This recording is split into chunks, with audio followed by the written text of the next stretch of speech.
4 দিনের বৃষ্টিতে বর্ধমান জেলার অবস্থাটা একবার আপনারা দেখতে থাকুন। রাস্তার সমস্ত জল বাড়ির ভেতরে পৌঁছে গিয়েছে, এমন বাড়িতে থাকা মানুষের জীবন অনেকটাই দুঃখজনক। এতটা জল ডিঙিয়ে তারা বাজার হাট করে বাড়িতে ফিরছে। তারপর তাদের বাড়ির ভেতরেও জল ঢুকে গিয়েছে। মানে ঘরটা আপনাদের আমি দেখাতে পারছি না, যেহেতু আমি ক্যামেরা নিয়ে এগিয়ে যেতে পারছি না। ঘরটার চারদিকে প্রচুর পরিমাণে জল।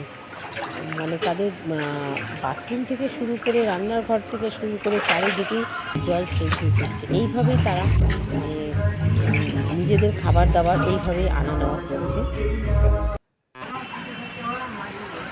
রাস্তার পরিস্থিতিটা একবার দেখুন, হাঁটুর উপরে জল, যানবাহন যেতে পারছে না ঠিক করে।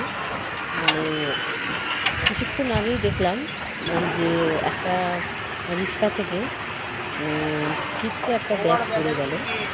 সে ব্যাগটা যে তুলবে তার কোনো পরিস্থিতি নেই, কারণ জলে 4 দিনের বৃষ্টিতে বর্ধমান জেলার এই অবস্থা।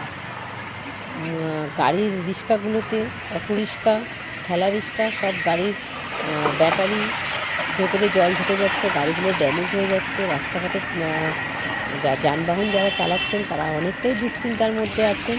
এই যে আপনারা দেখতে পাচ্ছেন, এক ভদ্রলোক যাচ্ছেন, হাতে বাজারের ব্যাগ রয়েছেন, কিন্তু কী পরিস্থিতির মধ্যে মানুষগুলো রয়েছে। হাই রোডের ওপরে যদি এই পরিমাণে জল থাকে, তাহলে মানুষের বা সাধারণ মানুষের বাড়িতে কীভাবে জল ঢুকে যায় তারা বুঝতে পারছে। মানে অনেকটাই কষ্টের জীবন এই বর্ধমান জেলার লোকেরা এই মুহূর্তে কাটাচ্ছে। আর আমি যতটা সম্ভব আপনাদের তুলে ধরার চেষ্টা করলাম।